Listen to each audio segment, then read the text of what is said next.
Hello, everybody. Welcome to the next episode of Music Meltdown. In this episode, we're going to take it back all the way to the 50s with the legendary rocker Buddy Holly. I think it's pretty safe to say one of the most classic rock artists. He started back in 1994 with an alternative group, began to go on until, well, still today. Alrighty. No, but in all seriousness, he started out in 1952 until unfortunately having to stop recording in 1959 due to a plane crash.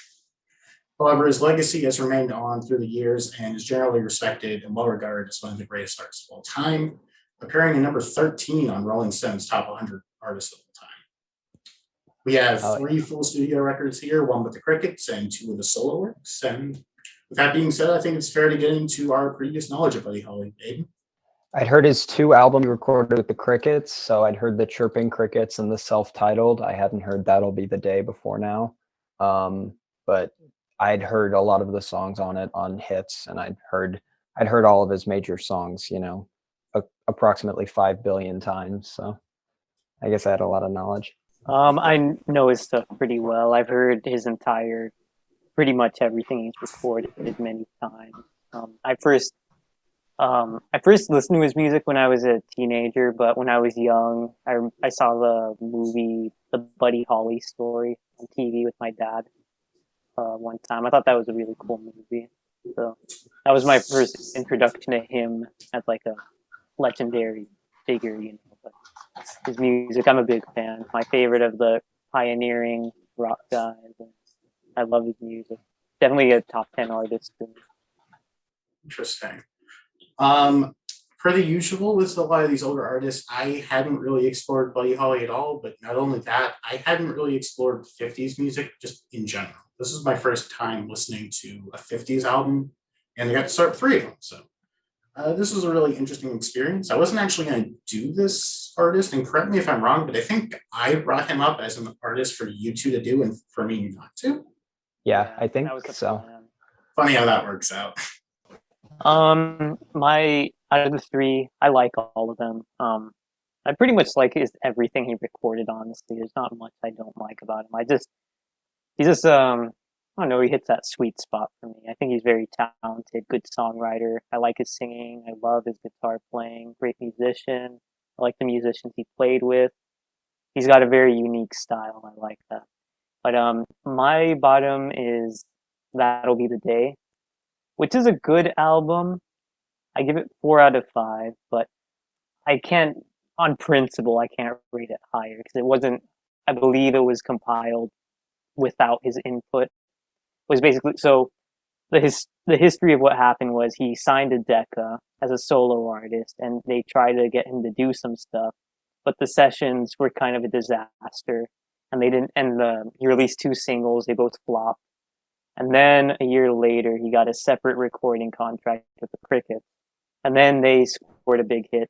And then this album was kind of like assembled from those early sessions, a way to cash in on like the success of the Crickets found. So it's a bit uneven for that regards. And there's some very good songs on here, but I read a lot about Buddy Holly's life and the history and stuff. But these sessions were very difficult because a problem that was facing a lot of the early 50s guys was that they got signed to recording contracts, but all the executives were all older people from like the 30s and 20s who didn't understand this music at all.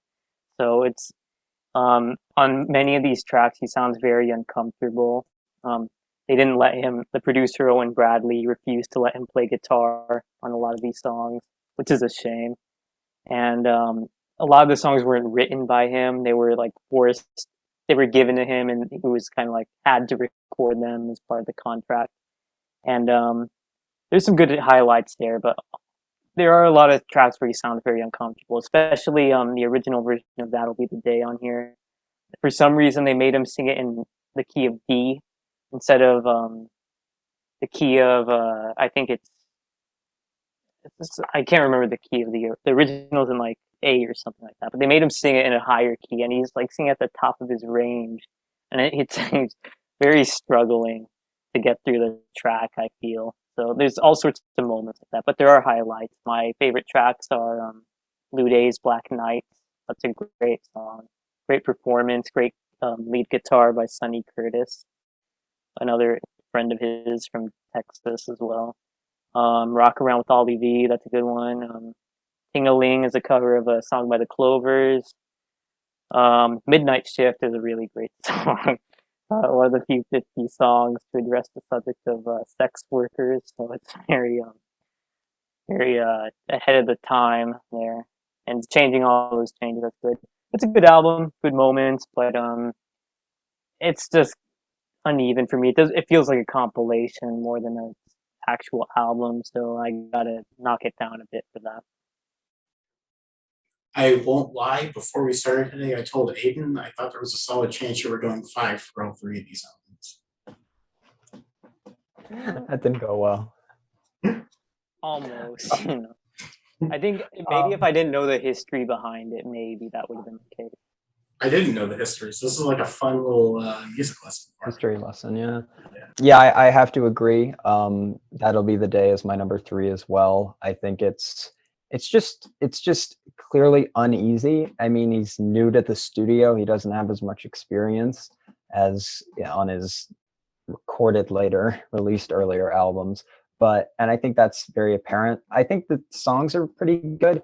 I just think the way they're arranged can be pretty weak at times. Like I didn't really have much of a problem with the key of That'll Be the Day. I just thought the arrangement was kind of clunky and didn't have the same energy as the later Crickets version. But I think there's some good stuff on the album. I think Changing All Those Changes is probably my favorite song on it, but I just think overall it's just kind of uneven. I think you're right. It feels more like a compilation than a collection of songs that kind of flow together. But yeah, I don't think it's bad. I don't have much desire to re-listen to it, because I think I can get a lot of the good stuff just by plucking it out myself. But yeah, I mean, I was kind of torn on my rating, but I'm gonna give it a kind of shaky 3.5.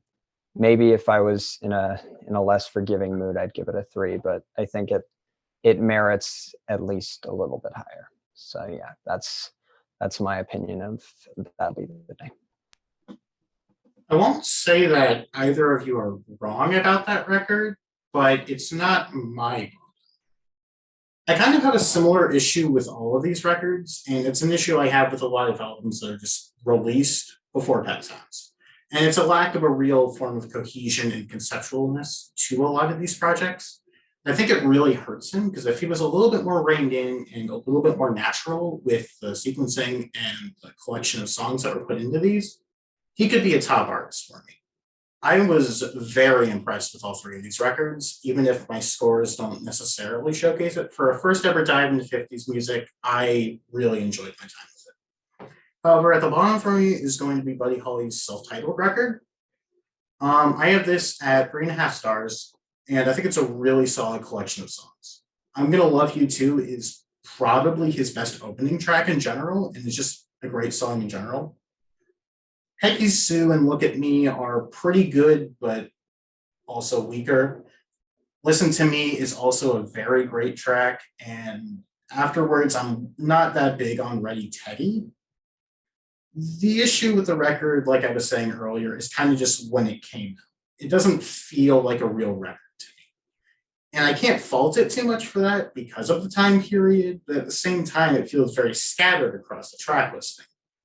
And there's never really a stretch of songs on this one that I love.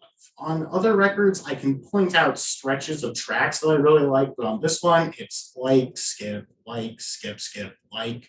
It's kind of just inconsistent for me. And I thought Everyday and Rave On were pretty great, but I struggle to find that sort of consistency that I really look for when grading a record. I still think it's quite good, and it maybe could grow on me over time, but as of right now, I'm just going to have it at a 3.5, and it's his weakest record for me personally. Yeah, I mean, I see what you're saying, but yeah, personally, I don't mind. An album doesn't need to have a cohesive thing for me personally. I just like songs, and if if there's like a collection of like songs that have like a good melody or sound pleasant to listen to, that's fine with me. But my next spot in the list is the Chirping Crickets, and this is a solid 5 out of 5 for me. Um, although it's not quite it's not a perfect album by any means, but it's a very good, influential album with some really great moments. So that'll be the day it was recorded in Nashville after he got his first contract with Decca, and then after that failed, he signed a separate contract with his band, the Crickets, which they assembled together. And they discovered a new producer named Norman Petty, who has a studio, or who had a studio in Clovis, New Mexico, in the middle of nowhere. And the difference in recording quality is very massive. The Buddy Holly is especially influential because he was a very good arranger, and he was the first musician to really explore doing arranging that. And the records were really masterpieces of production for the time, because Norman Petty was really interested in collaborating with him to make it sound different. So they did a lot of interesting tricks for the time that the Beatles would later do the next decade. Like there's like they experimented with microphone placement, recording like the reverberations of the rooms with a separate microphone, and just toying around with the mix. And it was all 4-track at the time, so it's very minimalist stuff. But these songs just sound really rich compared to like a lot of, because like a lot of 50s stuff is pretty lo-fi, especially with like rock stuff. But this sounds really clean and crisp, really nice and clear, and the songs are just great. Buddy Holly's songwriting style gets more of a display here, and we started with "Oh Boy," really great. It was a big hit for him. Really great energy, great guitar solo, and I love his vocal performance on that. And then "Not Fade Away" is a real. It's like it's almost like avant-garde in how minimalist it is, because you have Jerry Allison, the drummer, playing on like a cardboard box instead of a snare drum, so it gives it an interesting sound. And the instrumentation is very, very spare. You have one guitar, one bass, one cardboard box on a drum, and then some light backing vocals, and that's it. But it sounds really good. It's a really great song. Good Bo Diddley influenced rhythm there. You've Got Love is a cover of a song that Roy Orbison co-wrote, actually, by another artist. That one's good. Maybe Baby, that's a classic. Big hit for him too. Love that tune. It's Too Late is a great Chuck Willis cover. And like even like little things that he did were like just, we take him for granted now, but nobody attempted that. Like on It's Too Late and the cover of Send Me Some Lovin' by Little Richard, we hear him playing with an acoustic guitar as like the main instrument. And that was just like, people didn't really do that back then for like a rock combo or whatever. It was very ahead of the curve, especially for what would go on to happen with like Bob Dylan and everything. And Tell Me How is my favorite track. Really strong energy, really great guitar playing, very strong. Jerry Allison is just a superb drummer. He's really locked in with Buddy Holly, and they just have a really fantastic sense of rhythm. It really swings, and the guitar is just so bright and cheerful that it's like I don't know. It really picks me up. It's like you're in a dark room and somebody opens the curtains and a huge ray of sunlight just beams in whenever he plays guitar. And his drumming reminds me a lot of what Bill Berry would do in 80s REM. He does like an interesting hi-hat rhythm that's almost like an 80s dance, indie dance beat. Very ahead of its time. I'm looking for someone to love as a great guitar solo, very great lyrics. I love Drunk Man, Streetcar, Foot Slipped. There you are. Nice little lyric there. I love that. Empty Cup is fine. That one's a Roy Orbison song too. Last Night's good. Nice little ballad. And Rock Me My Baby. It's a fun song.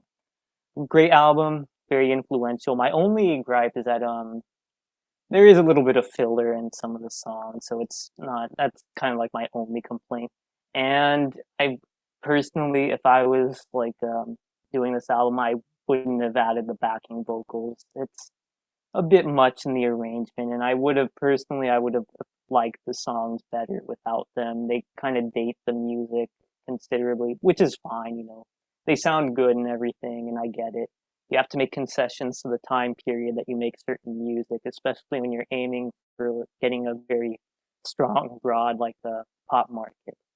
So it's understandable. I can't fault it for that. But as a whole, I love this album. I've listened to it a lot over the years. Favorite of mine, and 5 out of 5.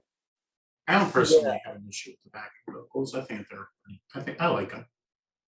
Yeah, I mean, I like the backing vocals. I think part of the problem is like there's a lot on the Chirping Crickets because all of the songs with backing vocals were released under the Crickets name, and all of the songs without it were just released as solo Buddy Holly tracks. So it makes it a little much. But I don't actually have I mean, I like that kind of 50s style of backing vocals, but I agree. The Chirping Crickets is my number 2 as well. I think it's definitely a lot stronger than That'll Be the Day for me. I think it's got a lot of stuff going for it. I think it just suffers from like the classic kind of like debut album problems, which is just like thin material at points that kind of every band recording a debut in like the late 50s, early 60s ran into.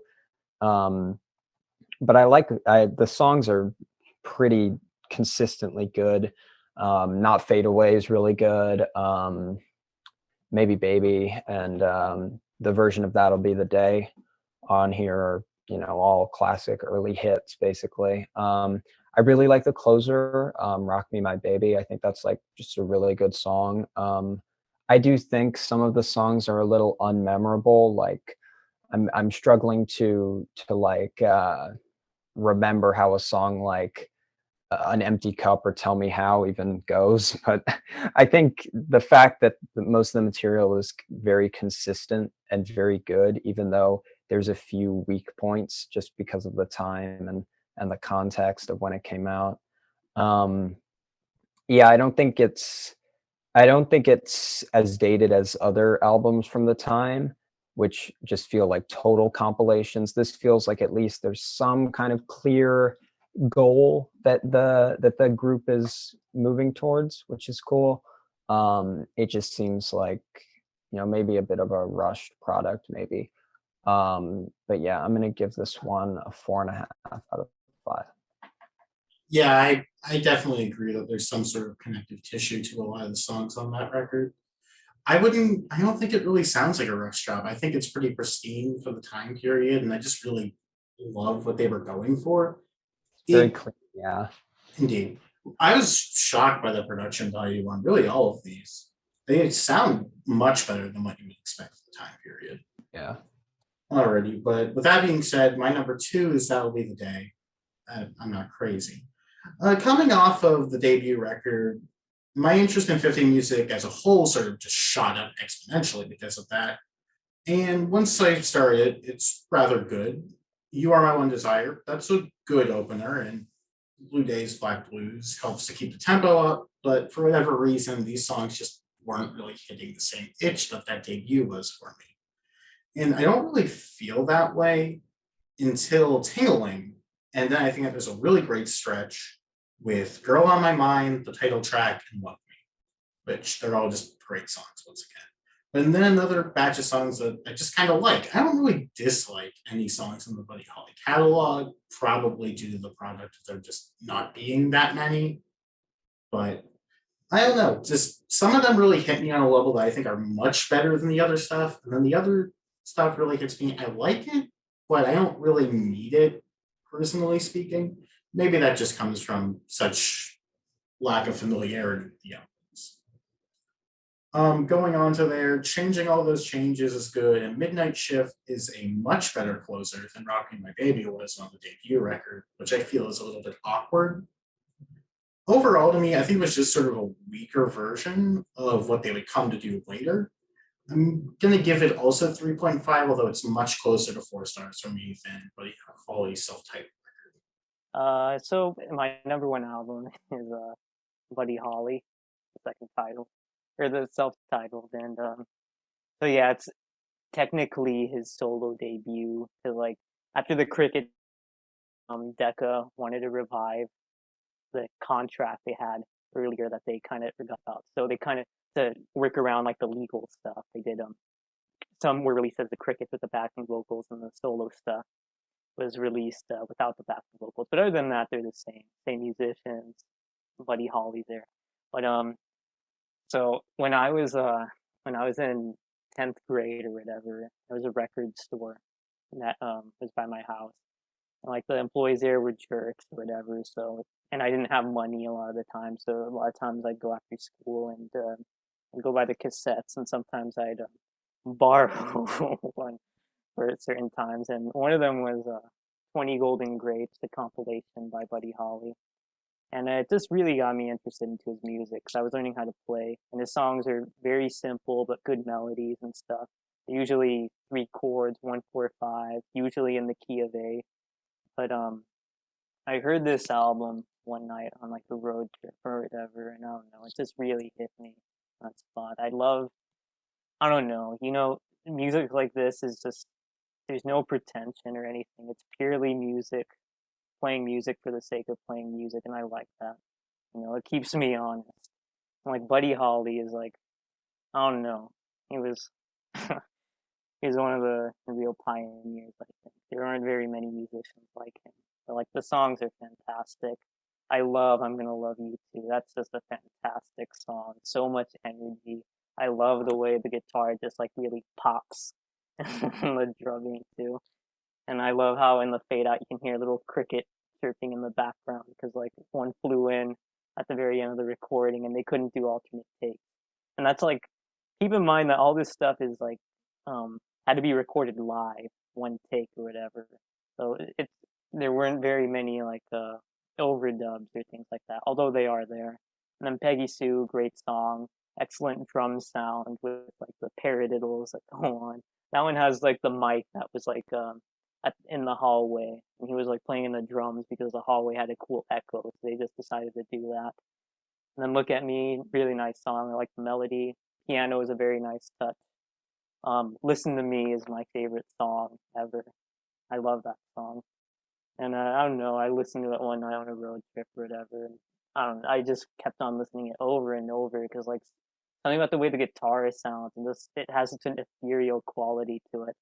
And like they were doing overdubs onto like these limited 4-track machines, and when you do that a lot, it causes the tape to kind of warp a bit. So on some of these tracks you hear a bit of unintended, almost like psychedelic kind of like flourishes in the way it's recorded, especially on Listen to Me and Words of Love, especially, where it has like a very jangly sound that's caused by like the tape being a little bit over processed by what they're doing to it, but it sounds really great.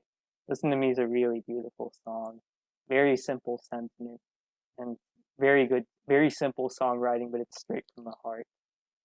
And Valley of Tears is a really great Fats Domino cover. I like the organ, very unusual touch. Ready Teddy is only a minute and a half, but it rocks. It's a great Little Richard cover, and I love when Buddy Holly does like his rock voice with the shouting and everything. Every Day, really nice song, one of his most famous tunes. The Celeste was a very interesting touch. Another example of how he liked to bring in unusual instruments to add to the instrumentation. It's something the Beatles picked up on for his style. I think if he lived into the 60s, he would have really, really liked the Beatles. There would have been some interesting collaborations going on with them.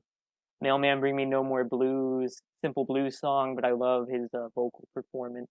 He really rings out the feeling of the lyrics. Words of Love, first song of his I really loved. I love that song. Discovered it from the Beatles. They do a really great version on Beatles for Sale. Really pretty tune. Early example of him overdubbing his vocals. An unusual practice. You're So Square, great Elvis cover. I kind of like it better than the Elvis version though. Really nice. It's short, and again, I love when they do that cardboard box thing with the snare. And Rave On, another big hit. I really like that one. A Little Baby, not the best song, but I like it. I like blues songs, so it's fine with me. Yeah, really great record. One of my all-time favorites. I never get tired of hearing it. and it's short and sweet. So Buddy Holly is a 5 out of 5. Just to interject here, a quick question. I'm curious because you mentioned how the Beatles covered Buddy Holly at certain points. You know if John Lennon covered him at all in that rock and roll record that he did? I think he does Peggy Sue on it. Ooh, all the songs to pick. What are you talking about? It's one of his most famous songs. It was a huge hit. I wasn't born in the 50s. I wouldn't know.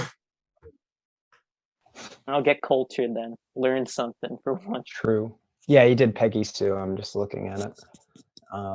But yeah, I mean, Buddy Holly is my number one as well. I just think it has his strongest collection of songs. It has Every Day on it, which is easily my favorite song by him. Probably my favorite song of the 1950s. It's really up there as like an all-time great for me. It's just such a simple, kind of perfect song. I love the opener, I'm Gonna Love You Too. It's just it's just like it's a very unpretentious album in that every song is just down the pipe really good, and it's hard to add much that isn't just repeating that over and over. Yeah, I really like Peggy Sue and Look at Me. Yeah, those are good. I think there's some of the covers are a little, iffy. But I think the original material is pretty good. Like I also think it's cool that, the whole band contributes. It isn't just Buddy Holly. Like Peggy Sue and Look at Me were written by the drummer, and I'm Gonna Love You Too was written by the bassist and the other guitarist. So that's cool. It's not just like the Buddy Holly show all around, regardless of what the title of the album would tell you, I guess. In fact, it's probably more of a like band effort than the first one. But yes, Wordle is also really good. I do see what you were saying about the almost psychedelic effects. It almost sounds like the guitar is like phased on a couple of songs with the way it's produced. It's like trebly and kind of delayed in a weird way. Yeah, I think Rave On is just another great rocker.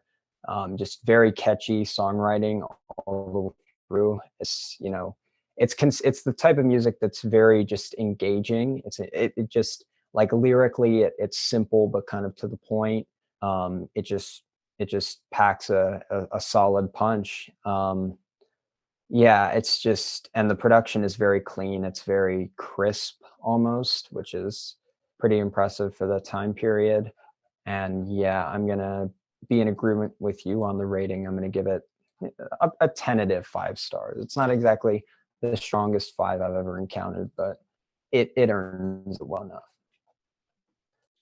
Alrighty, it seems like most of the stuff that you guys are saying about self-titled, I actually feel about the Chirping Crickets, which is my number one. Like I said, I went into this basically just not knowing the 50s style at all. It's a pretty notable blind spot for all of the music I've tried to get into whenever I first started it. But right from Oh Boy, this record just is utterly killer from the very beginning of it. And it continued with Maybe Baby. It's Too Late was maybe a little bit lacking in comparison to the first 2 songs, but I think that all the songs here are very good. Tell Me How, That'll Be the Day, and I'm Looking for Someone are all just fantastic tracks. And for this being my first experience to the 50s, it really was like enlightening to see, because I kind of discredited it for a while because of the lack of cohesion that I perceived for a lot of these records. But this feels like a full experience that I just didn't get with the other 2. And I didn't really give a big star. Moving from there. I do feel that Send Me Some Lovin' is kind of a weak link out of the earlier parts. It's not bad, but in comparison to the other songs, it kind of just falters a little bit. And then one of the few songs I knew coming into it, Last Night, which is clearly a classic for a reason. Come on. I do think that Rock Me Baby, as I mentioned before, is kind of a weird closer. It's not a bad song, but why is this closing the record? It's kind of one of the points where there couldn't have been something better for it, but for being my first 50s record, I couldn't have thought for a better start. As of right now, I have it at a strong 4 stars, but I could see it going to 4.5 in the future. Well, I'm glad you liked it. Your taste is so harsh that even whenever you give something a 4 stars, it's a big deal. So. Yeah. It's like an event. But well, yeah, and another thing I didn't mention is that Buddy Holly has 5 posthumous albums of new material that was recorded while he was alive, but wasn't released until his death. So I listened to some of the songs on those, but I didn't check out the full albums. But I will I would say to anyone watching who is interested in like the posthumous stuff, "Reminiscing" is a very good album. Like Check it that out. was released after his death. It has overdubs and stuff, but I think they sound kind of cool. Yeah, I think my favorite song by him, period, is probably Peggy Sue Got Married, which I don't think was released until after he died. But, yeah. That's a classic song. One of the first times of meta songwriting ever. Well, I think you guys made your love for Buddy Holly pretty clear this episode. Yep. Yeah. Of course, I had to be an outlier again. You get a 4 from you is like, that's like. I liked it. I liked it better than any Yardbirds record. So it's probably my second favorite album that we've ranked so far. I'd put it right below Pendulum. Honestly, any day that someone discovers the music of Buddy Holly is a good day. So yeah, this makes me happy. For sure. Well, I will bring us into our next artist because I'm so happy we're going to be getting into my comfort zone again. Music released after the 80s. I'm so excited. We're starting out with one of the greatest female songwriters of our current time, let alone just songwriters in general. We're going to be joined with a special guest to discuss the 5 studio records of Fiona Apple. That'll be a good one. Yeah. I wonder what Aiden's gonna think of it. I feel like Aiden's gonna like them more than the artists we have afterwards. Let's say that much. See that happen. All right. In all honesty, though, I do think Aiden will like Fiona, especially Extraordinary Machine. I see Aiden being into good. I think Aiden could be really into Extraordinary Machine. Okay, I'll take your word for it for now. Who knows? When do we agree on stuff? What was that? When do we agree on stuff, Aiden? Oh yeah. Rarely. Exactly. You need a break from the Dave Clark 5. Come on. Seriously. I'm gonna make us do them one day. I'm fine with Just that. wait. Well, alrighty. It was a real pleasure getting into Buddy Holly a week I wasn't going to do before. It seemed like you two enjoyed it as much as you could have. We're gonna head off to record Big Star right after this, and I hope you all have a great night. See you in a bit. Bye. Bye.